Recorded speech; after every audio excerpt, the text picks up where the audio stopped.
बहू, जरा हंस बोल ले। शहरों में 2 कमरे का मकान ही एक सामान्य फैमिली के लिए किसी सपने के पूरे होने जैसा होता है। आम सी नौकरी करने वाला रवि किराए से रहा करता था, लेकिन उसकी चालाक बीवी सीमा। आप अपने पापा को क्यों नहीं बोलते हो गांव का मकान बेचकर यहाँ शहर में घर ले ले? अरे कैसी बात कर रही हो? यहाँ कैसे रहेंगे?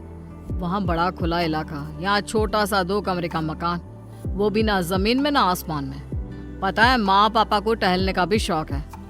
इस शहर की धूल मिट्टी में कहाँ जाएंगे? नहीं नहीं। सीमा एक बार को चुप हो जाती है, लेकिन ठान लेती है कि वो रवि के पिता से किसी भी तरह पैसे लेकर रहेगी। शाम को जब रवि आता है तो बच्चे रो रहे होते हैं।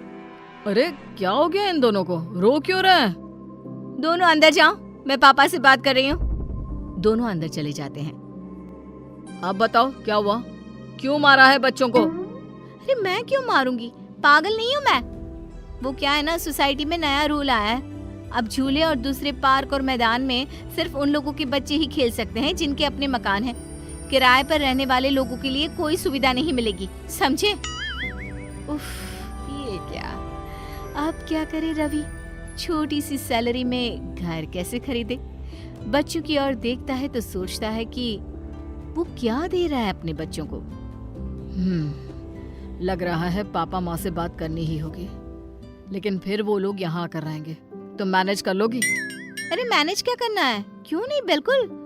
मेरे भी तो वो माता पिता लगते हैं। मैं तो उनका सम्मान तब भी करूंगी जब वो पैसे नहीं भी देंगे। अरे बंद करो ये डायलॉग। कैसे तुम्हारे व्यवहार के कारण उन लोगों ने यहाँ आना छोड़ दिया है, और उन लोगों से अब मैं ये कहूँ कि यहाँ आकर रहे तो वो बिल्कुल नहीं मानने वाले। अरे किसी को सुधरने का मौका भी तो देना चाहिए ना, नहीं तो कैसे होगा? रवि सीमा की चिकनी चुपड़ी बातों में आ जाता है और फैसला कर लेता है कि वो पापा से बात करेगा। रवि पिता से सारी बात करता है, उन लोगों को बच्चों का हवाला देता है। अरे नहीं नहीं बेटा, बहू का व्यवहार हम लोगों को वहाँ रहने नहीं देगा। यहाँ तो आस पड़ोस है, माँ सारा दिन काम करती रहती है, घर गृहस्थी संभालती है, हम तो यहीं खुश है बेटा। नहीं नहीं। कैसी बात कर रहे हैं पिताजी? मुझसे गलती हो गई, मुझे माफ कर दीजिए। आप लोगों की सेवा का मौका मुझे भी मिलना चाहिए। देखिए ना, सभी के दादा दादी बच्चों के पास रहते हैं, मेरे बच्चों को भी तो दादा दादी का प्यार मिले। सर पर पल्ला रखकर सीमा की बात सुनकर वो बेचारे पिघल जाते हैं। अब क्या, घर बार सब बेचकर वो शहर आ जाते हैं। हम लोगों को कितना छोटा कमरा दिया है। अरे कोई बात नहीं, कमरा बड़ा होकर क्या करोगी? यहाँ बहू बच्चों के साथ हो, ये क्या कम है? वैसे भी पूरा घर है, जहाँ मर्जी घूमो। लेकिन जिन सपनों को आंखों में सजाए वो बेटे के घर आए थे, वो ज्यादा दिन नहीं टिकता, कुछ ही दिनों में।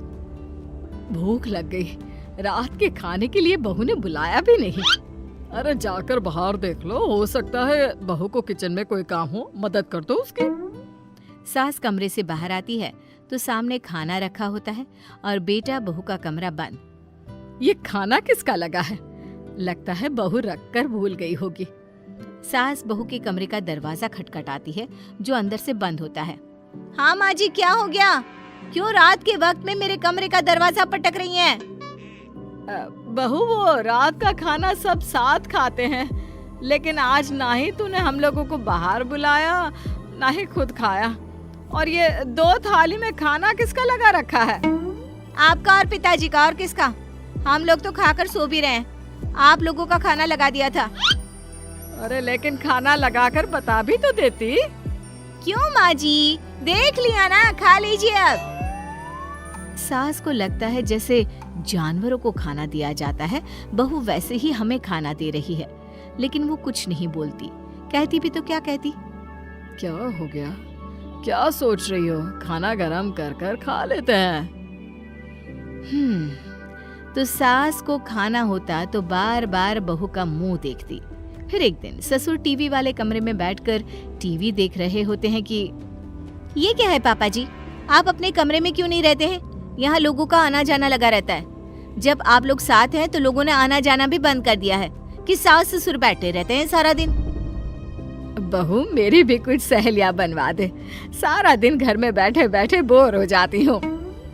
घर पर तो कोई हम लोगों से बात भी नहीं करता है, बहू, तुम सारा दिन आस पड़ोस में हंसी मजाक कर लेती हो, कभी कभी हम लोगों से भी बात कर लिया करो। क्या बात करूं आप लोगों से? हाँ, अरे ना हो तो गांव चले जाइए ना कुछ दिनों के लिए, मन लग जाएगा। वाह बहू, जब पैसे और घर चाहिए था तो ऐसे बातें कर रही थी जैसे। हाँ तो अगर यहाँ रहना है तो शांति से रहना होगा, नहीं तो। बहू के डर से अब सास ससुर कमरे से बाहर निकलना भी बंद कर देते हैं। अब एक कमरे में बंद सास ससुर को खाना भी बाहर रखा मिलता, ना कोई बात करने वाला, ना कोई कुछ बोलने वाला। एक बार बाहर से जोर जोर से हंसने की आवाज आती है। लग रहा है कोई आया है, हंसे बोले कितना वक्त हो गया है, काश हम बाहर जाकर हंस बोल लेते। हाँ सही बोल रही हो, चलो बाहर जाकर देखते हैं कौन क्या बात कर रहा है। सास ससुर बाहर आते हैं तो सामने उनके बेटे और बहू जैसा ही एक कपल बैठा होता है। सभी खा पी रहे होते हैं और हंस बोल रहे होते हैं। कपल में से लड़की उठकर दोनों के पैर छूती है। नमस्ते अंकल, नमस्ते आंटी। माँ पापा, आप दोनों कमरे से बाहर कुछ चाहिए था क्या? हाँ बेटा, कमरे में बंद घुटन हो रही थी, बाहर से हंसने बोलने की आवाज आई तो सोचा देखो क्या हो रहा है। अरे हाँ हाँ, और आप लोग क्यों बोर हो रहे थे? सीमा भाभी तो इतनी हंसमुख है, जब से हम आए हैं वही बोली जा रही है। हाँ बिल्कुल, बहुत मजाक किया है। हंस हंस कर बुरा हाल हो गया। आप बहुत खुश नसीब है कि आपको घर में ही कॉमेडियन मिला है। माता पिता बहू और बेटी की ओर देखते हैं और कमरे में चले जाते हैं। अरे माँ पापा रुको ना, बैठो, अंदर क्यों जा रहे हो? कोई बात नहीं, जाने दो ना, मैं कमरे में ही चाय दे दूंगी। नहीं नहीं, चाय नहीं पीना। तो फिर और कुछ चाहिए क्या आंटी? बहू सास ससुर के बर्ताव से चिढ़ रही होती है, लेकिन मेहमानों के सामने बोलती भी क्या। हाँ हाँ पापा जी, मम्मी जी, क्या चाहिए? बोलिए। बहू, जरा हम लोगों के साथ भी हंस बोल लिया करो, कमरे में लाश की तरह पड़े रहते हैं। जमाने के लिए तो तू बहुत अच्छी है, फिर हम लोगों के साथ ही ऐसे क्यों? ये बोलकर सास ससुर कमरे में चले जाते हैं।